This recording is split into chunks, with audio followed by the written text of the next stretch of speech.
పాలిటిక్స్లో మాట అనుకుంటాం. ఇందాక మా నాగబాబు గారు చెప్పినట్టుగా 2014 ఆయన ఏకీపించలేదు, నాకు విభేదించారు ఆయన. మరి ఈరోజు వచ్చి కూర్చున్నాం కదా పక్కనే. అంటే ఒక తల్లికి పుట్టిన అన్నదమ్ములకే విభేదాలు ఉంటాయి. నేను అనుకున్న కోణం ఆయన చూడలేదు, ఆయన అనుకున్న నా కోణం ఆయన చూడలేదు, నేను ఆయన చెప్తున్న కోణం నేను చూడదలుచుకోలేదు. కానీ ఇద్దరం కూర్చున్నాం ఎక్కడో ఒక కామన్ అండర్స్టాండింగ్ వచ్చాం. అలాగే ఒక సొంత ఇంట్లో మా ఇద్దరి మధ్య ఇంత అంతరం, ఇంత విభేదం, ఇంత ఐక్యత కలిసి ఉన్నప్పుడు విభిన్నమైన కులాలు, విభిన్నమైన జాతులు, మనం భాషలు మాట్లాడతాం, మనకి ఎందుకు అంతరాలు ఉంటాయి.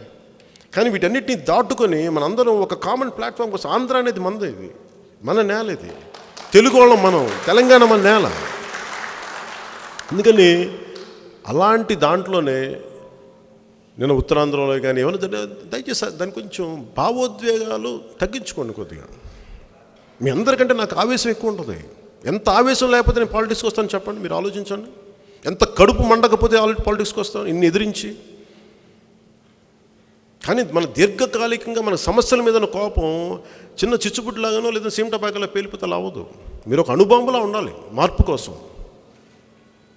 ఆ అణుశక్తి ఎలా ఉంటుంది, దాన్ని చేస్తే దాని న్యూక్లియర్ ఎనర్జీలకు 10 మందికి వెలిగిస్తుంది, లేదంటే అణుబాంబు వేస్తే పోద్ది. అలాగే మీరు మనం కూర్చోబెట్టి ఎక్స్ప్లోజివ్ డిస్ట్రక్టివ్ ఎనర్జీకి అవ్వద్దు మనం దయచేసి.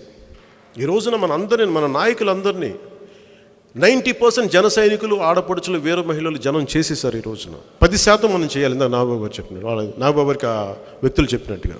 దయచేసి దీన్ని దృష్టిలో పెట్టుకొని మీ అందరికీ మనస్ఫూర్తిగా గొడవలు లేకుండా ఉంటాయి మాట్లాడుకుందాం. బయట అరుచుకోండి, ఒకసారి ఒక భావోద్వేగాలు అణుచుకోలేరు, తిట్టుకొని ఏం పర్లా.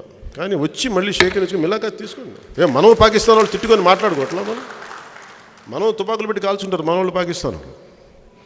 మళ్ళీ మన సోల్జర్స్ వాళ్ళ సోల్జర్స్ మిఠాయిలు పంచుకుంటారు, వాళ్ళు రంజాన్కి మంచితే వాళ్ళు దీపావళికి ఇస్తారు మనకి. శత్రు దేశాల సైనికుల మధ్య అంత ఉన్నప్పుడు మన మధ్య అసలు ఎందుకు గొడవలు ఎందుకు?